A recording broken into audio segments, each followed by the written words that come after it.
Hi, this is Sarah Rector, welcoming you to the teleseminar about exploring the adoption option. I'm so excited to have a great panel of speakers to share their knowledge and their experience with you. So I want to thank you to coming to this particular teleseminar. I'd like to introduce Dr. Jennifer Bliss.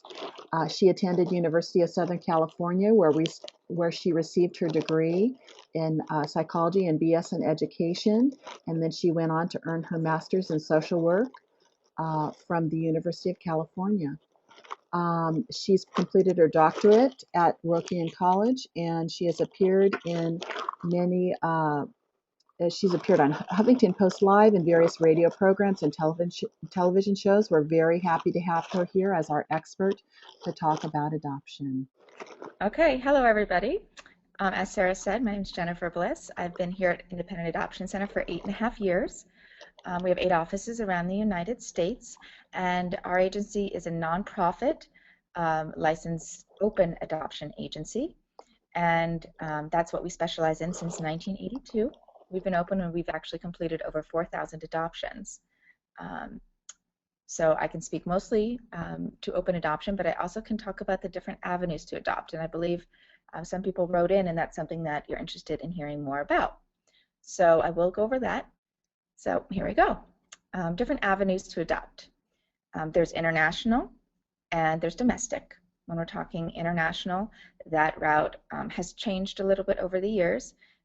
The Hague Convention about 7 or 8 years ago went into effect that made it a little more difficult to adopt internationally, where prior the easier route was to adopt internationally. It's gotten a lot harder because of the Hague Convention, which was put into place for good reason, because there were too many corners being cut in international adoption and things being done below the radar that were less than kosher.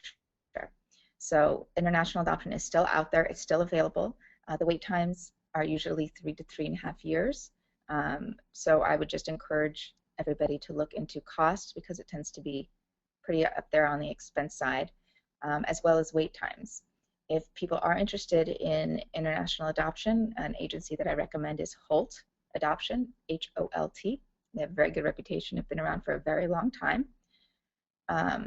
So that's one route. I also do believe that there's 2 ways that if your mission is to save a child, international adoption is a wonderful way to go, because these children really are in situations where your adoption will make a very big difference in their lives. The other way, if really one of your main priorities is to save a child, I do suggest on the domestic end adopting through foster care. The older you're open to, the more amazing it is, because those are the children that are hard to place. And as far as expense-wise, when we're talking about foster care, we are talking about the most fiscally sound way, because their adoption assistance program will actually give you a stipend monthly until your child is at least 18, and your child will also have full medical benefits until they're 18.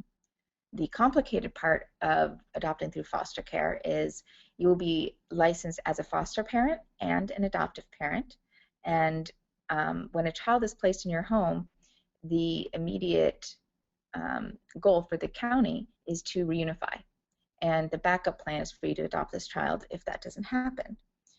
You can specify whether or not you're open to low, medium, or high risk as far as reunification, but there always is that chance within the first year that the child will be reunified, and I know that is very difficult for a lot of people to take on that risk.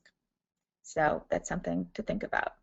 The other 2 avenues to adopt as far as domestically are through an attorney, which is considered private adoption, and through an agency, which is considered agency adoption.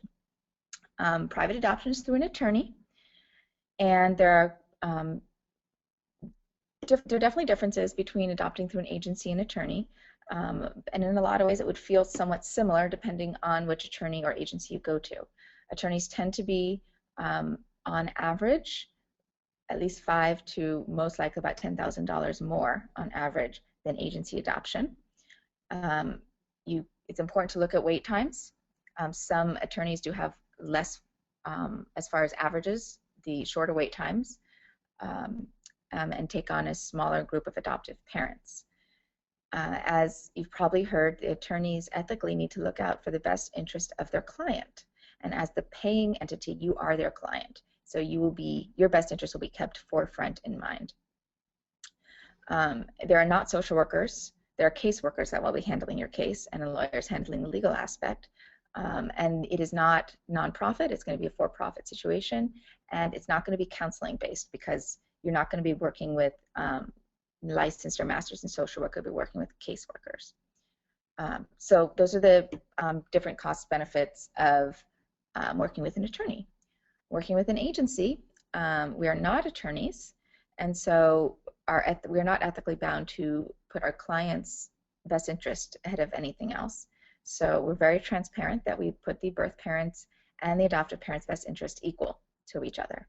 And that makes some people feel more comfortable, and that makes some people feel less comfortable. And that's one of the ways you can start determining which avenue is best for you. Agencies also are usually more specific and educated in performing open adoptions. And we'll get into what open adoption specifically means next. But as a whole, because they're looking out for the best interests of the birth parent and the adoptive parent, there tends to be more of a push towards open adoption when you go the agency route, where a closed or semi-open adoption is going to be more common with an attorney. An agency is nonprofit, and an agency is going to employ social workers to work on your case, and it will be counseling focused, and most of the time also provides ongoing counseling for all parties throughout the lifetime of the adoption, which means until the child's 18. So that's a good perk for people that like that knowledge to know that they will be supported as far as from a counseling point of view throughout the process.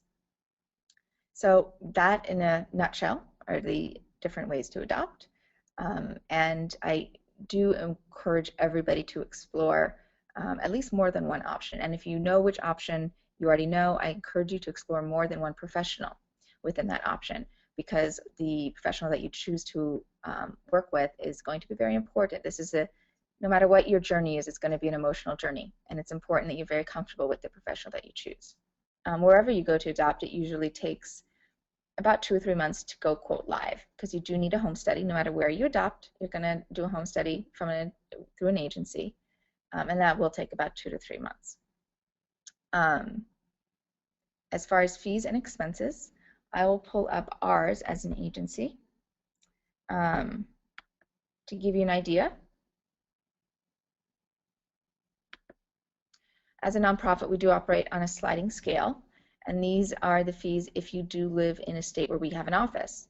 The fees are a couple $1,000s less if you live in a state where we do not have an office, since we'll need to get another adoption professional on board to help us out to license you in that state. So this is how our agency breaks it down. As far as fees, I know that we fall on the lower end as far as agencies, but that also depends where you fall as far as income level. So go ahead and take a look at this. The total fee to the right is the amount that you would pay to the agency, and different agencies will have different payment plans. We have people pay the initial join fee in installments during the first 6 months, and then the remainder is split. A fee is paid when you match with your birth mother, and a fee due at the birth of the child. And that's how our agency works. If you have a birth mother in a state where we do not have an office, and that's a 20% chance at our agency, it does cost about $5,000 more on average, because we're going to have to get on board a agency in that state to be able to do some of the termination work and legal aspects that we can't handle because we're not licensed there. So some people do or do not choose to be open to birth mothers in states where we do not have an office. But all these things are important to talk about when you are talking with your professional or potential professional about what the array or possibility of additional expenses would be. Also keep in mind that there are birth parent expenses a significant amount of the time.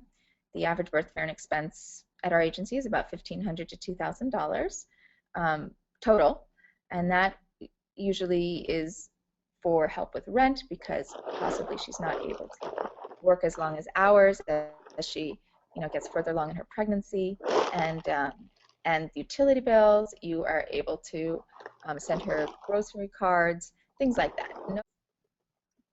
Okay. Well, All take right. Well, care thank you, and everybody. have a great day.